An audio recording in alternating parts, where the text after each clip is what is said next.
All right, everybody. Thank you for downloading. Thank you for listening. This is episode 4 of the Heat and Light podcast, as promised, on a Monday. So a little bit different than our normal routine, but Mark and I were a little bit deep into research, not only that involved Mark flying all the way across the country, from Los Angeles to New York to Massachusetts to all these places, but both of us channeling a lot of our inner childhood memories for the subject of today's podcast. So what's going on, Mark? I'm doing great. Thanks for jumping on today on a Monday. I know the thing is, we're coworkers, so there's an odd tug of war here. You're actually at work. You're stuck writing articles. You're stuck pounding away on the keyboard, while I'm actually off today. So underneath the fact that we get along during the show, I'm sure there's a lot of tension. You're probably very annoyed at me. I'm just home doing whatever I will. My family is not even here, so the house is silent. I could get up to anything I wanted to do for the next couple of hours. And you're stuck following the orders of editors and upper management. So I apologize for that. I will say, though, that I've reached this great point in my life where work does not annoy me. And when I first got a real full-time job, when I was like 23, 24, 25, I would see all the older guys complaining, and being like, I can't believe that this game went into extra innings last night and I didn't have that, And so my whole and I started doing that, and so I was at an AFC championship game, and I got to cover an AFC championship game my first year as a beat writer, and I couldn't find a cab, and by the time I got in there, someone had taken my seat, and I was complaining, and then some tenured columnist from a very big newspaper looked at me and said, this must be the darkest day in your so many years in the business. And everybody laughed at me, and I got super embarrassed, and so I decided I would never complain about work again, because I do like work. But so I think that's where I've arrived right now. So I feel I'm in a good spot. So I'm not secretly hating you. No, and it is true. It's even being on the East Coast, I rented a car that took me from outside of New York City to across like Massachusetts, New Hampshire, into Connecticut, places where I used to live and people that I knew. And constantly, I don't know what's going on. I don't know if the summer is the time for this. It makes sense that it would be on the East Coast, but endless road construction, and you're driving by the 55-year-old dude in a hard hat whose job is to allow cars to pass or not pass. And I a lot of respect for that career path and that job, but it's I was like, wait, I'm complaining because I get to write about football. I actually think that we are, our job is not really that hard. It's really not that tenuous. But yeah. So, but it's also nice to have a day off. I love time off, and I guarantee that I will get into trouble on some level today somehow. Well, what was interesting was we were talking a little bit when you were exploring some of your old haunts on the East Coast, and one of the things that was really interesting to me, and I think will kind of be the loose topic of what we're going to talk about today, is the mail. And it's crazy because we used to, and I'm a little bit younger than you, so you really relied on it a lot more than I did, but I still remember a day when you looked forward to not only Amazon coming in the mail, but actual personal things, heartfelt things. And you were in the middle of telling me an insane story from 1993 that almost got you convicted of mail fraud. So I would love for you to paint this entire picture for me, because it sounds completely crazy. Yeah, and I think we stumbled on this topic because I was in my hometown and driving down through the middle of town and found this that the post office there, which is a very small little post office, the same mailbox that I used to send, I would say roughly 25 to 30 totally failed mixtapes to girls, still sits there. And I would spend hours and hours on these tapes. And this is not at the same time. It's you fall for the next girl. It's oh, maybe this girl will like this mixtape, and it will somehow put us into some sort of relationship scenario. And I would spend hours creating the cover of the tape, drawing maybe the cover, or writing very special in markers and pens, a really incredible kind of a whole presentation to it. and then send it off. And then back then, like of course with the mail, it wasn't like you'd send someone a text, and in theory, if you don't hear back in like an hour, they're not into whatever you sent. Like then you'd send something through the mail, and it's like you knew you had a good 3-day waiting period for that drama to build. And then in theory, the girl would see you at school and be like, oh my gosh, you're the guy that I've always dreamt of. Like, obviously, I want to date you for the rest of, junior and senior year, when there are guys that are like a foot and a half taller than you and much better looking. So no, obviously, none of this worked. So like I would wait 3 or 4 days, no response, and sometimes a whole week would pass, and it would turn into highly awkward situations. So yes, the mail was absolutely a prevalent part of life back then. And we're writers, so I for me at least, like I would constantly try to like reach people through writing. But so at one point, and this maybe the thing I'm about to tell you about, it was maybe just a massive revenge tour by myself and a group of other guys. There were three or four of us, John and Peter and myself, my two best friends growing up. There was a restaurant in town called the Rusty Nail. It was basically just an American type restaurant, served beer, served decent food. But it was small. What town was this again? What This town? was Ridgefield, Connecticut, way back in the day. And so, I'd gone there with my parents for 15 plus years, and we at this point it was our first summer back in town after being freshmen in college. So we were wildly bored, and had no idea what our futures held. But we decided, let's create some level of chaos. I'm not going to pretend to know what our true reasoning was at the time. But so the Rusty Nail, this restaurant situated there, we basically, back in the day, there was something called Print Shop. I don't know if even people remember this now, but it was like if you had a dot matrix printer, you could create like birthday invitations and other stuff on this ridiculous, computer program. So we created these invitations inviting people to, in quotes, a special party at the Rusty Nail. No real detail about what it was for, who it was for.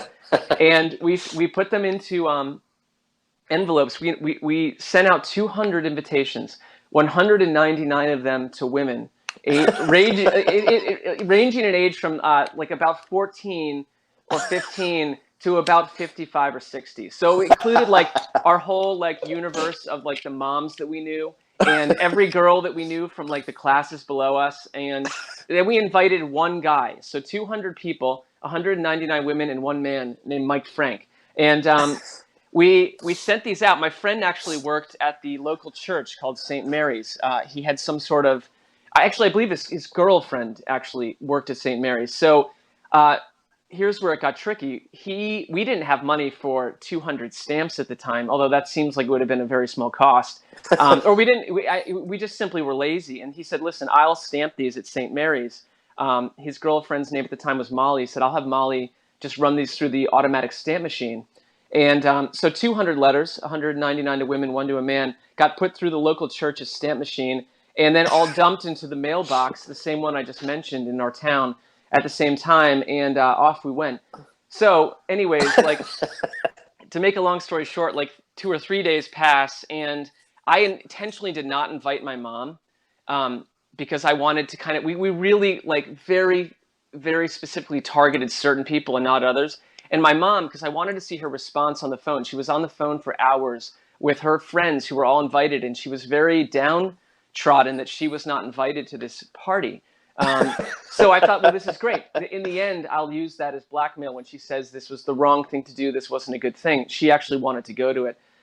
So anyways, the night comes of the event, and I had a video camera at the time. We pulled up across the street in actually the post office parking lot, which is across the street from the Rusty Nail, making it all the more strange.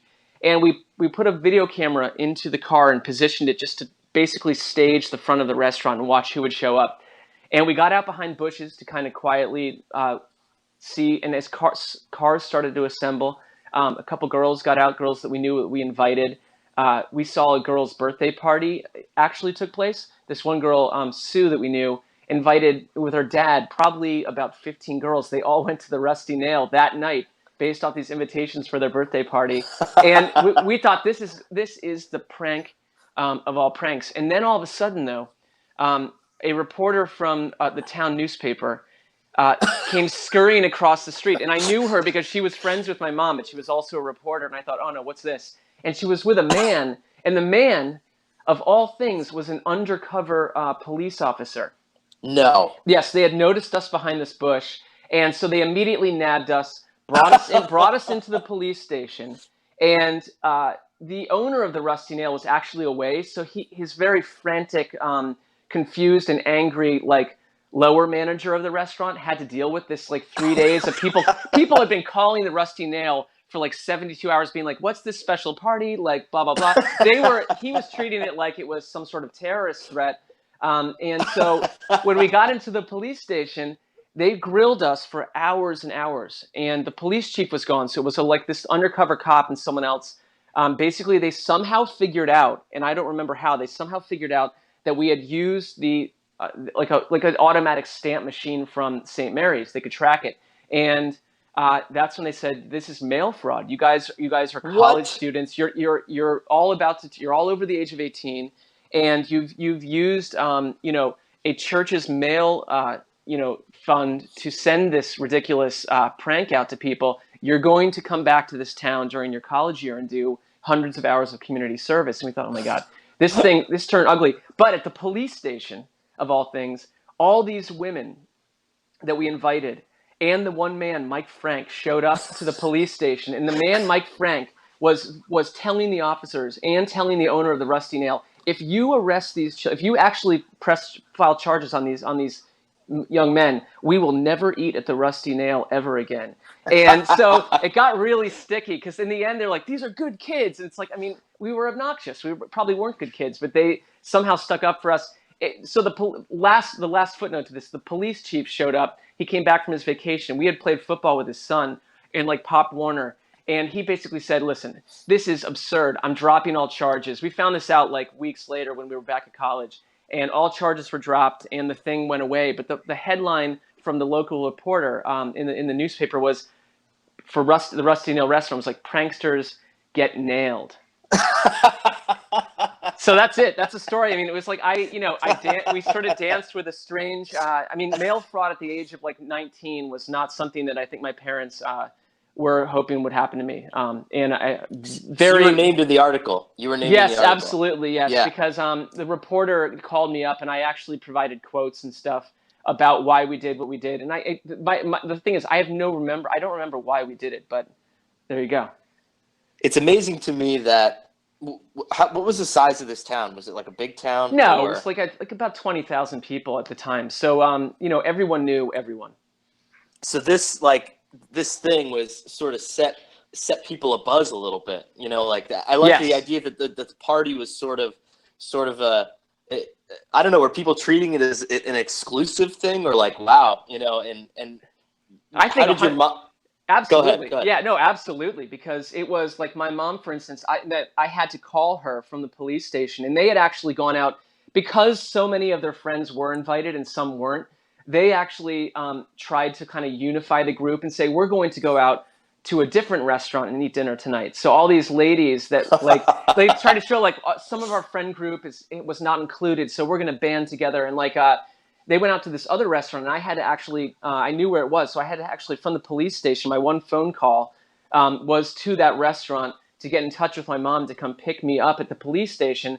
And in the initial phone call, I tried to explain, we were behind this whole Rusty Nail thing. Can you come get me? And I think as a parent, now being a parent, there's probably a lot to process suddenly, what's happening? Why am I coming to get you at the cop house when you've created some ridiculous town-wide prank? She had to drive my friend and I home, and she acted very upset. But I came back to the fact that, Mom, you act like you don't like this, but you really wanted to go. You really, really wanted to go to this. It made you excited on the phone for 3 or 4 days. And then we got that videotape, because we had been recording it in the car. We went back later and got the car and watched the videotape. It was back then a VCR tape. And it was a full 2-hour long footage run of basically all these people showing up. Tons and tons of girls showed up to this restaurant. And then, of course, the one man, Mike Frank. So it's it couldn't have actually gone any better or any worse at the same time. Why Mike Frank, and what became of Mike Frank? Well, Mike Frank was he was an adult. He was someone's parent, and we just sort of knew him through town circles had known him for years, and we thought that he was like the perfect guy who might actually go, and he had a good sense of humor, and he did. He went. I think he brought his whole family, and we didn't invite the rest of his family either. That's the other part. So it's like he brought his whole family. They actually, we found out later, the Rusty Nail did more business that night than they had in a single day in their history. That they made absolute massive cash that evening. So we were like, how on earth can you be displeased with us? What I love is a lot of angles here, like the knee jerk reaction to terrorism back in the early 1990s. Like this is not right. This is not a post 9/11 world. This is like 1993, and they're accusing you of mail-in wire fraud, and also just the idea that you've ended up creating something amazing for this business, and this under manager is just so unable to see the bright side in this, which is that you've piloted the greatest restaurant scam in local restaurant scam in American history. Yeah, to the point where the police chief was like, "This is too good to like nail these guys on." So, but I know I'm not alone. I know that you've had you are quite younger than me, so I think we probably have different perspectives on mail. But I know that you mentioned a run in yourself with the U.S. mails. Yeah, we've had. I would say this is such a hard act to follow because I was never cornered in a police station. But what we used to do, my friends and I, it started, I think, our senior year of high school. Around Christmas time, we decided that we were all going to sit on Santa's lap at the mall and take a picture and then go to Walmart and print out like 300 Christmas cards. And it said like from our family to yours. And so it started as, we'd put some of them in our friends' mailboxes, but then we were like, wow, 300 is a lot of Christmas cards, so we should just start giving them to anybody. And we would, this is, in a different time in your life, but one person would drive and not drink, and then the rest of us would just sit in the back of this Jeep and just drink beer all night, like in 2-3 o'clock in the morning, and just run up to people's houses and put these Christmas cards into their mailboxes. And the best part was we just didn't know who lived there. We had no idea who any of these people are. And then you just start hearing from people because the holiday would hit, and then it would be just sort of a slow trickle of text messages over the next few weeks. Like maybe someone would like tell my little sister, like, who I've never met her friends, like, wow, like, Marie's dad got a Christmas card from you, and like, did you mean to put it there? And then, so we thought it would be funny if we just kept doing it, like into adulthood and right. see how long we could keep it going. And I think the last one we ended up making was about 3 or 4 years ago. And all of us, well, no, it was right before I met my wife, so it's probably about 5 years ago.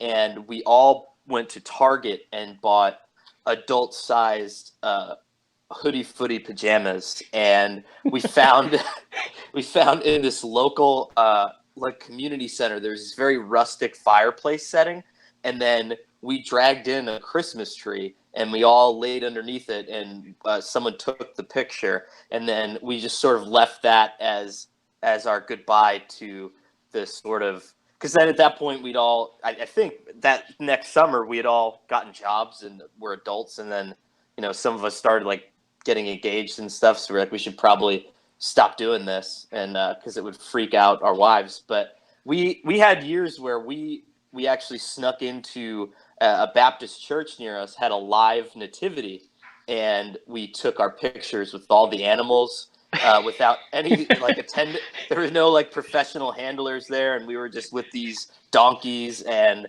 pigs and stuff like that for the nativity scene, and it was a big hit. And I think the best part was, like you said, dropping these postcards, like hundreds and hundreds of these cards in the mail, and then just waiting, and all of a sudden, like, some lady at the supermarket will just be looking at you like, what the, like, I know this guy from somewhere. Is he the person who sent me these weird Christmas cards? And so I think it was just fun because sort of a slow maneuvering thing. And then it got to the point where people in town actually ended up getting upset that they didn't get one, and There you go. so that we made it like a thing. And then, but I think we did drop it at the right time. Although we have discussed at some point in our maybe late 30s reuniting, doing it one more time, and maybe just hiring someone to drive us around so we can all drink and have a good time.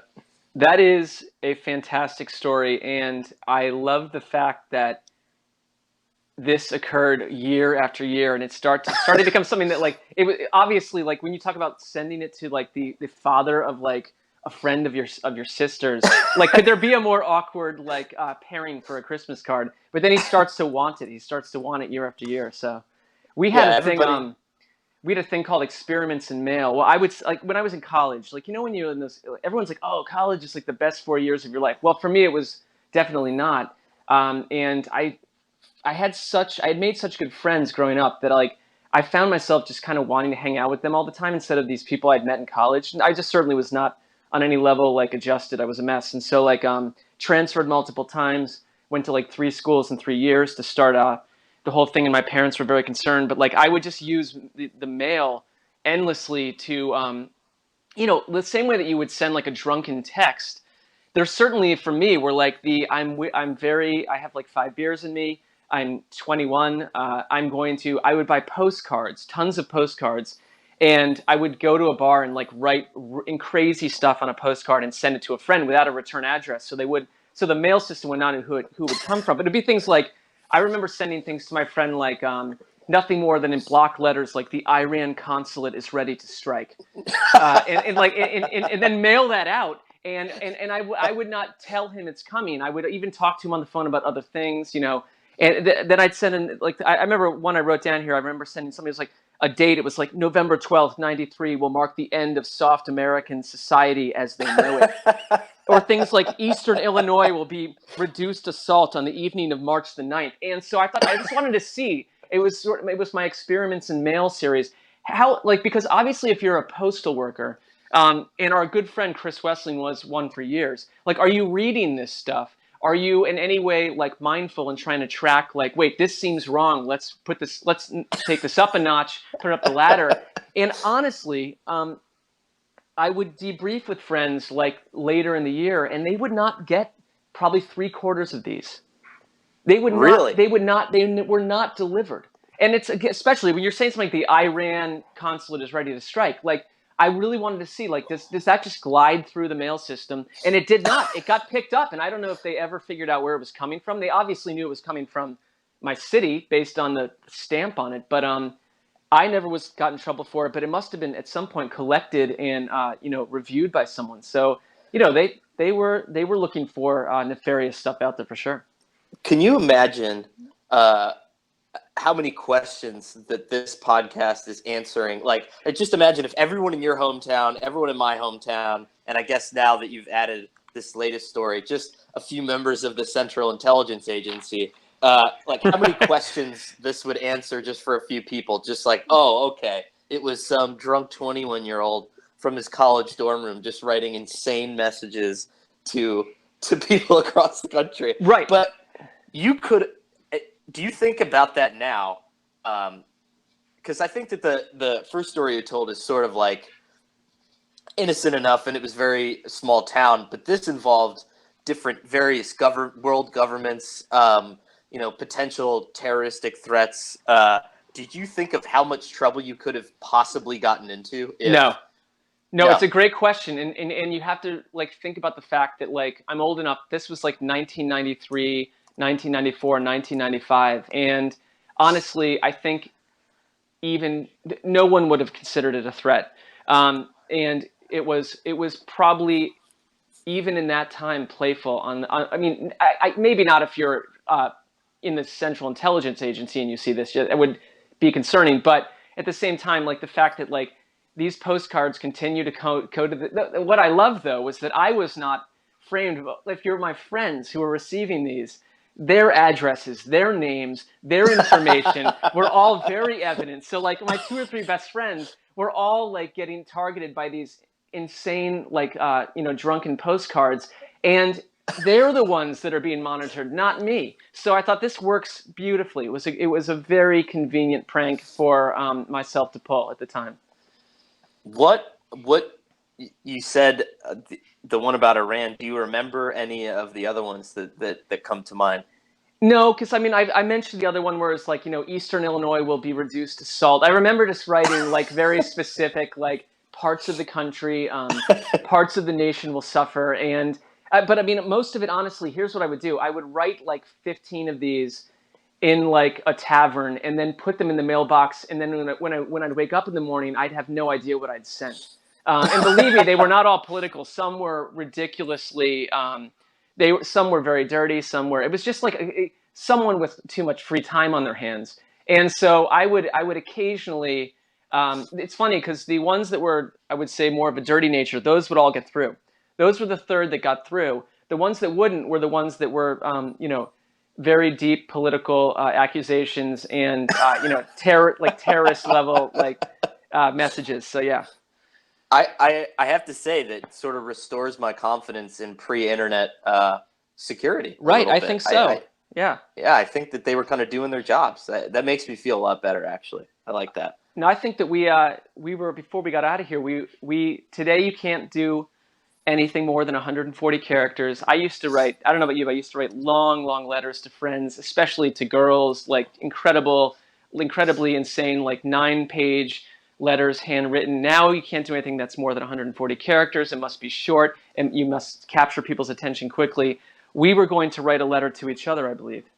Yeah, I got it wrapped up and in true millennial fashion, even fell short of the 140 word mark. So I've bolstered your opinion of our generation's lack of brain power. Beautiful. So I feel very good about this. Yeah.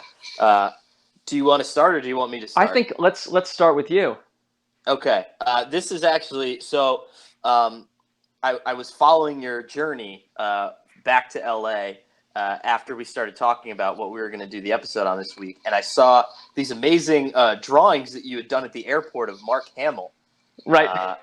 Who played Luke Skywalker in Star Wars. And so it got me thinking. And so that was the inspiration for my letter today. And so my letter is, Dear Mark, I've decided this weekend that I must find my Star Wars. After viewing your drawings of Mark Hamill from the airport, I wondered if I managed to bypass the younger freewheeling phase of my life without any real fantasy world type superheroes. I love Batman and Superman, Pokemon, Green Lantern, X-Men, but never seem to approach the relationship you've had with a movie that I've admittedly never seen. And that is the second part to all of this, an announcement of sorts. I'm often chastised for never seeing any of the following films: any Star Wars, Titanic, Indiana Jones, or Jurassic Park. This summer will change all of that. Nights with no responsibility will be devoted to a search for a wild superhero everyone claims I've been missing out on. Best regards, Connor. I am so impressed in a strange way that you've never even seen the Star Wars films, but not even Indiana Jones.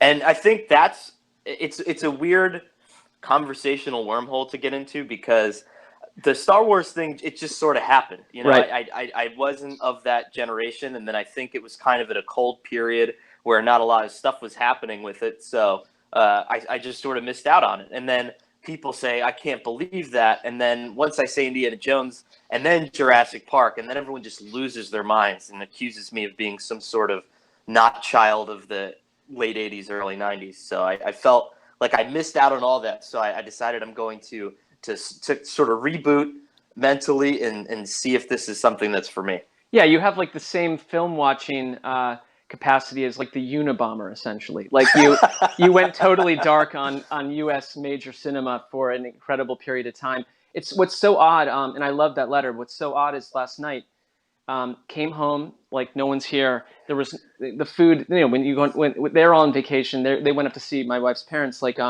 there's no food in the house, so I went out to get dinner, and I actually at this pub met for the first time Mark Hamill's son the same day that I did that drawing, and I showed it to him. I mean, it's just very strange. So the world is so odd, but that happens in Los Angeles. It wouldn't have happened in Eastern Illinois. That's going to get reduced to salt. Here's my letter to you, and it's even shorter. So maybe I'm like channeling my millennialism, but here it goes.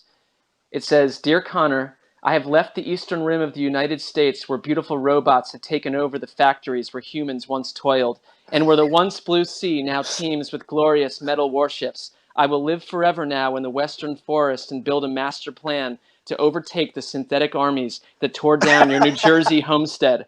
Our civilization will be restored. I'll report back in 22 days. Yours, Mark. I like how your letters have grown more menacing Yes, over time. right. And It not, must be more apocalyptic than before. So. you've become, a lot of people leave that period of their lives, that sort of frantic 21 to 24 angst, but you seem to channel it into an even deeper fear of the robotic deep state, if you will. Yes, to the deep annoyance of my significant other. I've basically not aged at all. So, well, this was fun. I think that of all the shows that we've done, we planned not at all for this. We just had a chat, and this was very pleasant. Yeah, but I will say that there is a little bit of business that we do want to take care of with this episode, because the theme is male. One of the things that we did want to introduce to all of our listeners, who have been awesome, by the way, we check out our numbers on Bumpers, which you guys should all download the app. It's a great way to record your own podcasts, listen, find new podcasts. We want to hear from you guys. And we want mailbag sort of suggestions, whether you have a wild NFL theory or conspiracy theory take that you would want on the show. Download the app, record something, let us know who you are, where you're bumping from, I guess would be that. Where you're bumping from. And we now have discovered the technology that has always been there, but we were not apparently smart enough to use it. But now we are versed enough in the Bumpers technology to splice that into an episode. We can do that. We can get you on the next episode of Heat and Light. We have a very special episode coming Friday, which we are doing a lot of research for, but a mailbag episode is coming soon, and we do want to hear from you guys for sure. A shout out to our boy Scott Dunn from Bumpers, who we both, yes. He traveled across the country to meet with me, and our friend Marcus Grant from NFL Media, and then he met with you in New York City. Is that correct? Or where was it? Was it in the city?